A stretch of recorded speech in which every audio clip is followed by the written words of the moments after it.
भाइयों सलाम आदाब के सीमांचल इलाके की तबाही और बर्बादी की बड़ी वजह यहां पर हर साल सैलाब और नदियों का कटाव है और इसी मामले को लेकर एक योजना बनी है जिसका नाम महानंदा बेसिन योजना है। हम सबों को यह उम्मीद थी कि इस योजना के जरिए से हमारी भलाई होगी, हमारी नदियों के कटाव को रोका जाएगा और सैलाब को से तबाही से भी बचाने की कोशिश की जाएगी। लेकिन अब जब योजना सामने में आया है तो देखकर बड़ी हैरत हो रही है। नदियों के किनारे नहीं बल्कि नदियों से दूर उठकर बांध बांधने जाने हैं। इस बांध के अंदर में हमारी सैकड़ों बस्तियां आ जाएंगी, खासकर जो डोक है, कनकई है, महानंदा है, परमान है, मेची है, इन सारी नदियों में बांध बांधने का प्रयास और इस रहा है वो पानी हमारा फैल जा रहा है, जिसकी वजह से सैलाब से तबाही हमारी कम होती है।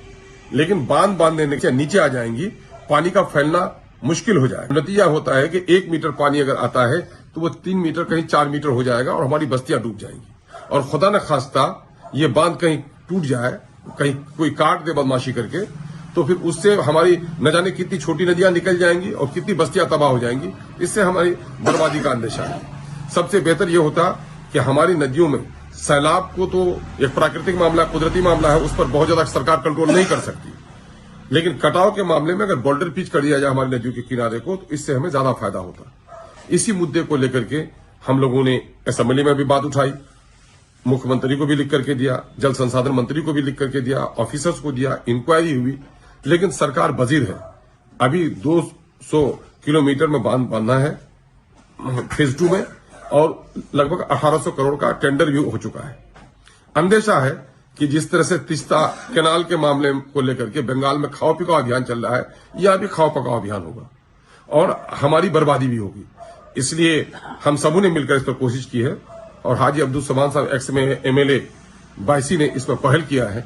इसलिए हम सब की जिम्मेदारी होती है, राजनेताओं को तो आना ही है, लेकिन हम आमजनों से भी, जो चाहे वो ठाकुरगंज के हो, कोठिया के हो, किशनगंज के हो, दिगलबाग के हो, बहादुरगंज के हो, टेरागाज के हो, अमोर बैसा के हों या डगरवा बायसी के लोग हों, सबको आना चाहिए। कटिहार के में जो लोग प्रभावित हो रहे हैं उनको आना चाहिए, अररिया में जो लोग प्रभावित हैं उनको आना चाहिए। इस मामले में हम लोग एक मरतबा फिर सरकार को अपने आंदोलन के जरिए से सुझाव देना चाहते हैं कि इसके मौजूदा जो प्रारूप है तो इसको तब्दील किया जाए। जो एस्टीमेट है इस वक्त का, इसमें सुधार लाया जाए और हमारे बांध बांधने के बजाय नदियों के किनारे में बोल्डर पिच किया जाए ताकि कटाव से बच सके। याद रखिए, अगर समय रहते हुए हम लोगों ने ये काम नहीं किया तो हमें बड़ा नुकसान होगा। हमने इस संबंध में आप लोगों की खिदमत में पर्चा भी जारी किया है, अनाउंसमेंट भी करवा रहा हूं। अमोर बैसा का एमएलए होने के नतीजे में मेरी बड़ी जिम्मेदारी होती है कि वहां के लोगों को मैं ज्यादा इसकी सूचना दूं।